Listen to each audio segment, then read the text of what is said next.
Bien, bonjour à toutes et à tous. Bonjour tout d'abord à monsieur le vice-président du conseil départemental, à mon collègue adjoint Gérard Audibert, qui a en charge les anciens combattants pour cette nouvelle mandature, et je l'en remercie. Aux autres représentants ici, en tout cas des institutions, qu'ils soient fonctionnaires ou agents. Monsieur le président de l'ARAC, cher Paul Roubin, monsieur Claude Sibert, président de la FNACA, messieurs les anciens combattants, messieurs les porte-drapeaux, mesdames et messieurs les présidents d'associations, et je vois donc la présidente du CIQ de Saint-Marcel, que je salue, ainsi que le président de l'association des Amis du Vieux Saint-Marcel. Et vous tous, chers amis, merci. Merci d'être présents. Merci à l'ARAC Saint-Marcel de nous organiser cette très belle cérémonie. Et merci à vous de soutenir l'ARAC et d'être toujours là dans ces moments si importants. Je tiens en premier lieu à remercier l'ARAC et son président, Paul Roubin, d'être à l'initiative de cette cérémonie qui nous permet, comme ça a déjà été dit, de rattraper autant que possible les commémorations qui n'ont pas pu se tenir en raison du contexte sanitaire. J'en profite aussi pour excuser Valérie Boyer, que je viens d'avoir par message interposé, et qui, vous le savez, en fait, est retenue, elle est en campagne sénatoriale, et elle est retenue, en fait, dans une autre commune, donc elle vous prie de l'excuser. Alors, si on est réunis, finalement, il s'agit tout d'abord du 19 mars 1962, qui marque le cessez-le-feu pour certains sur le territoire algérien, suite à la signature des accords d'Évian qui mettent fin officiellement à la guerre d'Algérie, qui a débuté presque 8 ans plus tôt, le 1er novembre 1954. Je disais ça parce que, vous le savez, ici, un certain nombre d'entre nous n'ont pas l'habitude de commémorer cette date, puisque on commémore plutôt le 5 décembre, du fait de nombreuses exactions, massacres qui ont pu se commettre entre le 19 mars et la fin réelle du cessez-le-feu, mais en tout cas, c'est une date du calendrier. Il s'agit également, cher Paul, de parler du 8 mai 1945, jour de la signature à Berlin de l'acte solennel de capitulation sans condition de l'Allemagne nazie, mettant fin en Europe à la Seconde Guerre mondiale.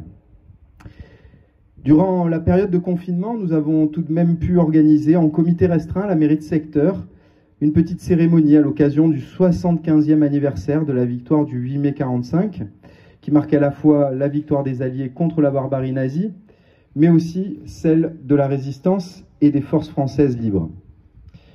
Nous célébrons également aujourd'hui le 8 juin 1980, journée nationale d'hommage aux morts pour la France en Indochine, correspondant au transfert à la nécropole nationale de Notre-Dame-de-Lorette de la dépouille du soldat inconnu d'Indochine.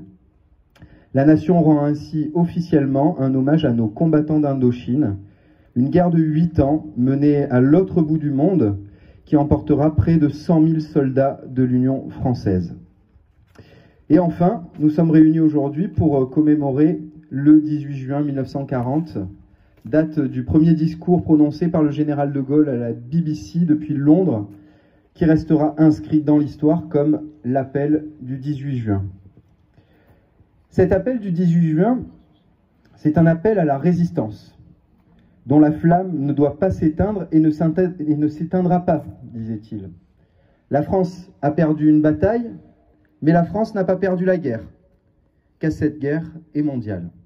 Souvenons-nous, il y a 80 ans, la France, pays des Lumières, plonge dans les ténèbres les plus profondes avec le régime de Vichy, qui crée le statut de juif, oui, un statut, et assiste dans un silence complice à la rafle du Veldiv, hélas suivie par plusieurs autres.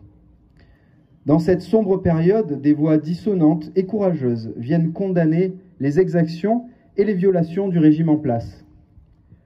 La voix de ces Français courageux, résistant dans l'ombre, et la voix du général de Gaulle qui rappelle que la France ne peut être la France sans la grandeur.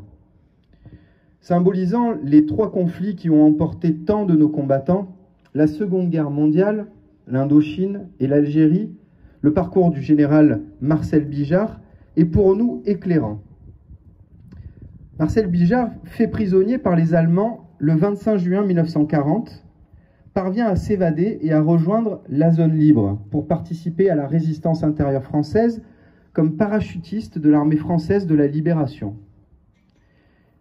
Parachuté en Indochine le 16 mars 1954, il devient l'un des héros de la bataille de Dien Bien Phu avant d'être fait prisonnier le 7 mai 1954. Il sera également l'un des protagonistes de la bataille d'Alger durant la guerre d'Algérie. Au tout début de sa carrière militaire, lors de ses premières permissions, il déclarait « À ce moment-là, j'étais fou de joie de quitter l'armée. Par la suite, je compris combien cette famille savait former les hommes. Je compris combien se frotter à la discipline, obéir, donne aux jeunes le sens d'une valeur essentielle, le respect. » Et c'est bien de ça dont je veux vous parler aujourd'hui. C'est ce respect pour nos anciens combattants que nous devons inculquer à nos jeunes. Le respect pour tous ceux qui, par leur sacrifice en France, en Europe, par-delà les mers et sur tous les continents, ont permis que triomphe la démocratie et ses valeurs universelles. Les commémorations doivent pour nous tous être l'occasion de nous souvenir que nous avons reçu en héritage les combats de nos anciens et qu'il nous appartient de les défendre. La paix en premier lieu, bien sûr, la démocratie, les valeurs républicaines, mais aussi les valeurs simples comme l'entraide, la solidarité, la protection des plus vulnérables.